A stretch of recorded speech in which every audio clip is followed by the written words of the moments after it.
Assalamualaikum warahmatullahi wabarakatuh. Kami dari kelompok 6 beranggotakan Aska Darin Pramadani, Azifa Nur Amaliyah, dan Risti Aulia akan mempresentasikan materi PKN bab 1, yaitu kasus-kasus pelanggaran hak dan pengingkaran kewajiban warga negara.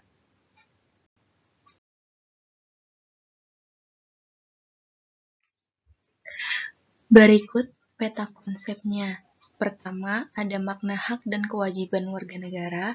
Kedua, substansi hak dan kewajiban warga negara dalam Pancasila. Ketiga, kasus pelanggaran hak dan pengingkaran kewajiban warga negara. Dan yang terakhir, penanganan pelanggaran hak dan pengingkaran kewajiban warga negara.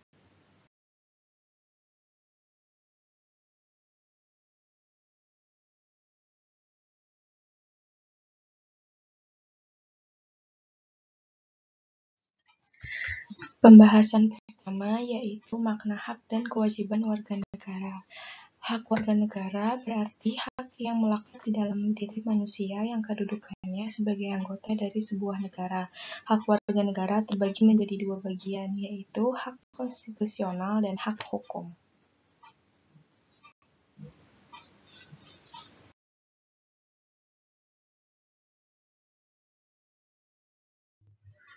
Kemudian, hak asasi manusia atau yang sering disebut HAM dan hak warga negara itu berbeda pengertiannya.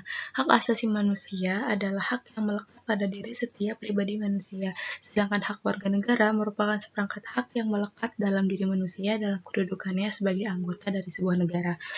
Dan hak-hak asasi sifatnya universal, tidak terpengaruh status kewarganegaraan seseorang, dan sedangkan hak warga negara dibatasi oleh status kewarganegaraannya.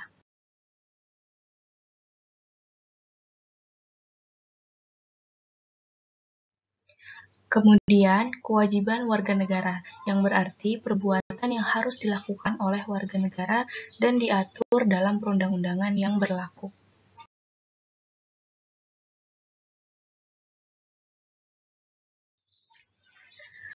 Kemudian perbedaan antara kewajiban asasi manusia dan kewajiban warga negara berbeda. Kewajiban asasi merupakan kewajiban yang didasari setiap orang. Kewajiban asasi terlepas dari status kewarganegaraan yang dimiliki oleh orang tersebut.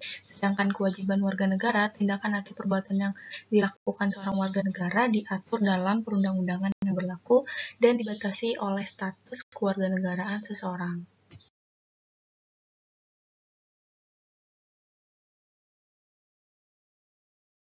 Substansi hak dan kewajiban warga negara dalam Pancasila.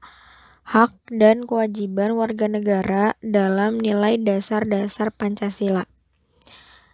Nilai dasarnya ada sila yang pertama, nilai ketuhanan, sila yang kedua, nilai kemanusiaan, sila yang ketiga, nilai persatuan, sila yang keempat, nilai kerakyatan, dan sila yang kelima, nilai keadilan.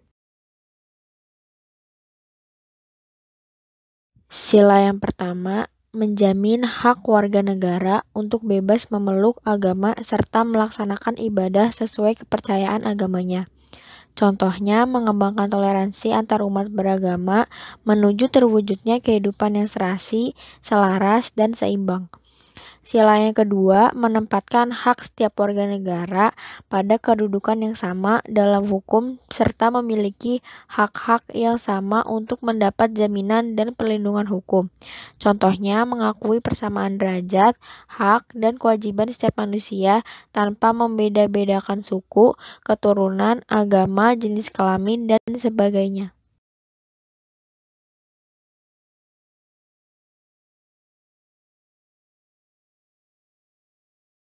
Sila yang ketiga menjamin hak-hak setiap warga negara dalam keberagaman yang terjadi kepada masyarakat Indonesia, seperti hak mengembangkan budaya daerah untuk memperkaya budaya nasional. Contohnya, sanggup dan rela berkorban untuk kepentingan bangsa dan negara. Sila yang keempat menjamin partisipasi politik warga negara yang diwujudkan dalam bentuk kebebasan berpendapat dan berorganisasi, serta hak berpartisipasi dalam pemilihan umum. Contohnya, mengutamakan musyawarah mufakat dalam setiap pengambilan keputusan. Sila kelima mengakui hak milik perorangan dan dilindungi pemanfaatannya oleh negara serta memberi kesempatan sebesar-besarnya kepada masyarakat. Contohnya, mengembangkan sikap gotong royong dan kekeluargaan dengan masyarakat di lingkungan sekitar.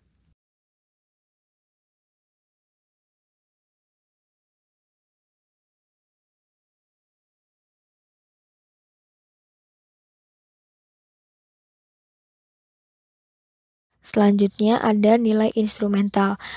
Nilai instrumental penjabaran dari nilai dasar tertuang dalam UUD dan Perpu. Contoh nilai instrumental yang pertama, hak atas kewarganegaraan diatur dalam pasal 26 ayat 1 dan 2.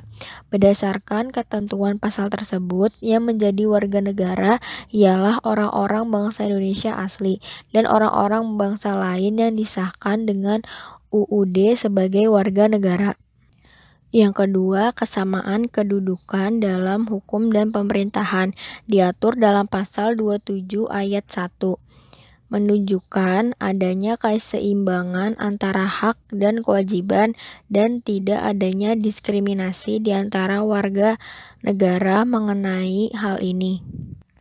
Yang ketiga, hak atas pekerjaan dan penghidupan yang layak bagi kemanusiaan diatur dalam pasal 27 ayat 2, menyatakan bahwa tiap-tiap warga negara berhak atas pekerjaan dan penghidupan yang layak bagi kemanusiaan. Hal ini bertujuan untuk menciptakan lapangan kerja agar negara memperoleh penghidupan yang layak. Yang keempat, hak dan kewajiban bela negara diatur dalam pasal 27 ayat 3, menyatakan bahwa setiap warga negara berhak dan wajib ikut serta dalam upaya pembelaan negara. Selanjutnya, kemerdekaan memeluk agama diatur dalam pasal 29 ayat 1 dan 29 ayat 2. 29 ayat 1 menyatakan negara berdasar atas ketuhanan yang Maha Esa. Ketentuan ayat ini menyatakan kepercayaan bangsa Indonesia terhadap Tuhan yang Maha Esa. Kemudian pasal 29 ayat 2 menyatakan negara menjamin kemerdekaan tiap-tiap penduduk untuk memeluk agamanya masing-masing dan untuk beribadat menurut agamanya itu. Hal ini merupakan hak warga negara atas kebebasan beragama. Selanjutnya ada hak mendapat pendidikan diatur dalam pasal 31 ayat 1, 31 ayat 2, dan 31 ayat 3.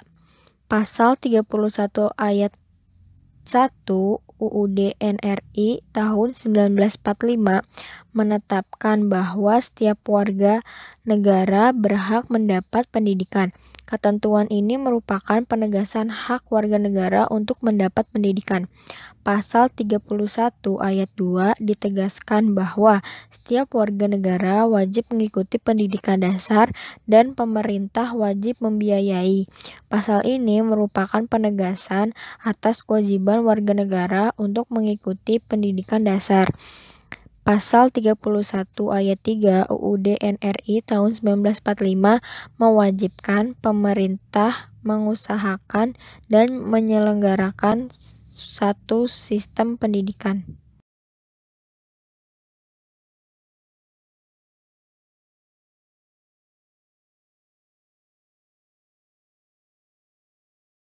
Selanjutnya ada nilai praksis. Nilai praksis perwujudan dari nilai instrumental, nilai yang sudah ada dalam praktik di masyarakat. Contoh nilai praksis yaitu bersahabat dengan suku dan agama yang berbeda, menjalin komunikasi dengan baik, saling menghormati dalam perbedaan yang ada pada manusia, berpartisipasi dalam gotong royong, dan saling membantu.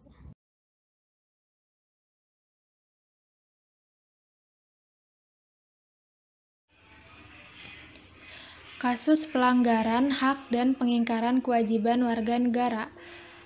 Pelanggaran hak warga negara terjadi ketika warga negara tidak dapat menikmati atau memperoleh haknya sebagaimana yang ditetapkan oleh undang-undang.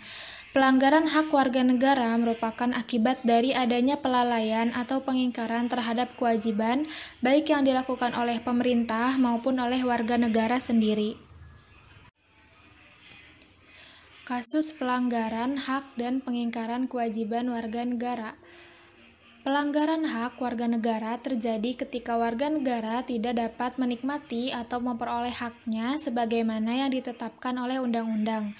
Pelanggaran hak warga negara merupakan akibat dari adanya pelalaian atau pengingkaran terhadap kewajiban, baik yang dilakukan oleh pemerintah maupun oleh warga negara sendiri. Kasus pelanggaran hak dan pengingkaran kewajiban warga negara. Pelanggaran hak warga negara terjadi ketika warga negara tidak dapat menikmati atau memperoleh haknya sebagaimana yang ditetapkan oleh undang-undang. Pelanggaran hak warga negara merupakan akibat dari adanya pelalaian atau pengingkaran terhadap kewajiban, baik yang dilakukan oleh pemerintah maupun oleh warga negara sendiri.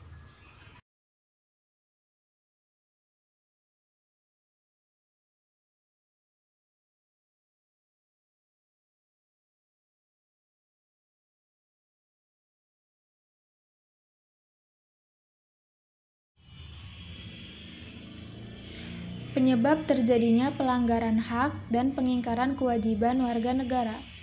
Yang pertama, sikap egois atau terlalu mementingkan diri sendiri. Yang kedua, rendahnya kesadaran berbangsa dan bernegara. Yang ketiga, sikap tidak toleran. Yang keempat, penyalahgunaan kekuasaan. Yang kelima, penyalahgunaan teknologi. Dan yang terakhir, ketidaktegasan aparat penegak hukum. Penyebab terjadinya pelanggaran hak dan pengingkaran kewajiban warga negara.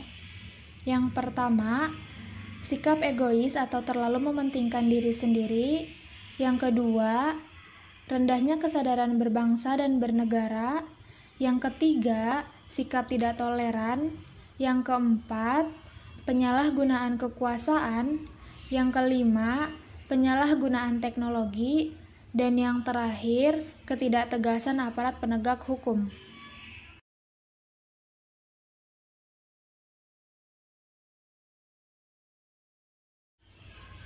Kasus pelanggaran hak warga negara. Yang pertama, proses penegakan hukum masih belum optimal, tingkat kemiskinan dan pengangguran masih cukup tinggi, merebaknya kasus pelanggaran HAM, masih terjadi tindak kekerasan mengatasnamakan agama, angka putus sekolah tinggi, dan yang terakhir pelanggaran hak cipta. Berikut merupakan gambar-gambar dari poin-poin kasus pelanggaran hak warga negara.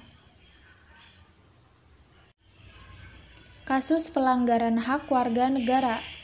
Yang pertama, proses penegakan hukum masih belum optimal, tingkat kemiskinan dan pengangguran masih cukup tinggi, merebaknya kasus pelanggaran HAM, masih terjadi tindak kekerasan mengatasnamakan agama, angka putus sekolah tinggi, dan yang terakhir pelanggaran hak cipta. Berikut merupakan gambar-gambar dari poin-poin kasus pelanggaran hak warga negara.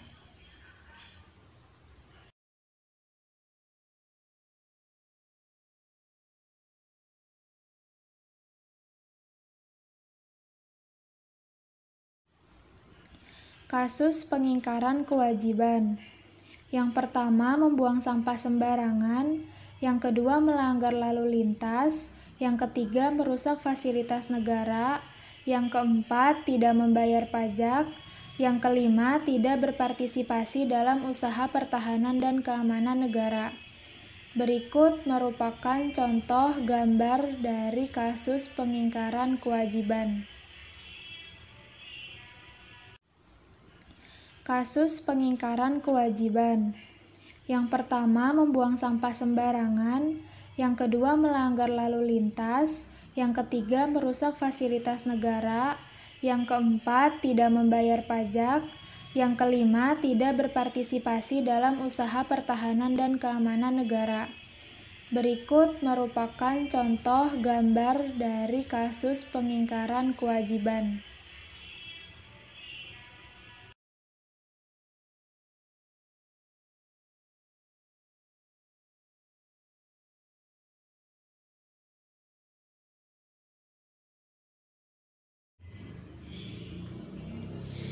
Penanganan pelanggaran hak dan pengingkaran kewajiban warga negara. Poin pertama ada upaya pemerintah, yaitu yang pertama, supremasi hukum dan demokrasi harus ditegakkan. Yang kedua, meningkatkan profesionalisme lembaga keamanan dan pertahanan negara. Yang ketiga, meningkatkan kerjasama yang harmonis antar kelompok atau golongan. Penanganan pelanggaran hak dan pengingkaran kewajiban warga negara. Poin pertama ada upaya pemerintah, yaitu yang pertama, supremasi hukum dan demokrasi harus ditegakkan. Yang kedua, meningkatkan profesionalisme lembaga keamanan dan pertahanan negara. Yang ketiga, meningkatkan kerjasama yang harmonis antar kelompok atau golongan.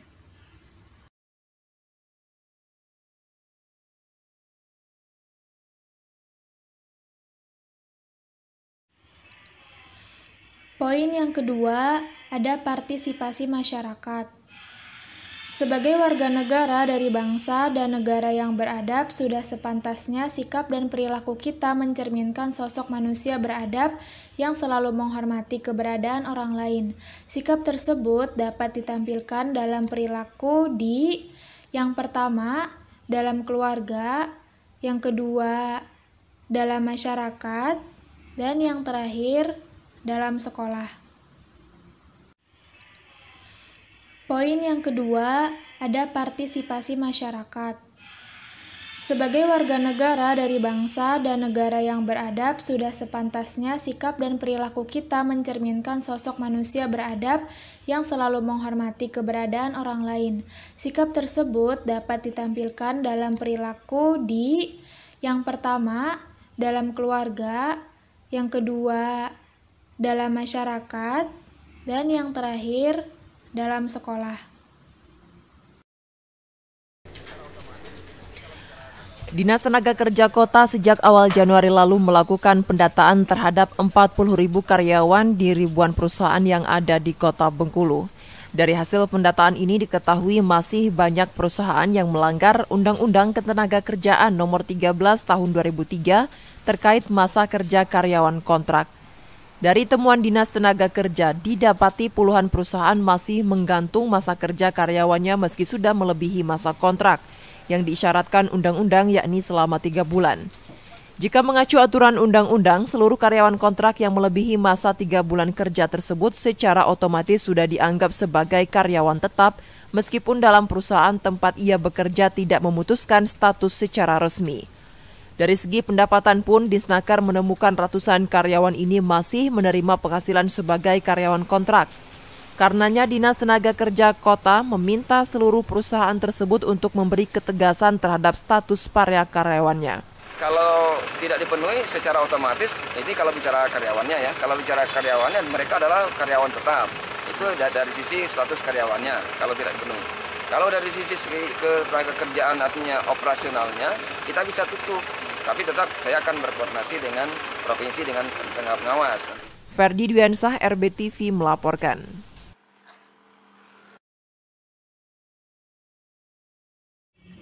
Sekian video presentasi dari kelompok 6, kurang lebihnya mohon maaf. Wassalamualaikum warahmatullahi wabarakatuh. Sekian video presentasi dari kelompok 6, kurang lebihnya mohon maaf. Wassalamualaikum warahmatullahi wabarakatuh.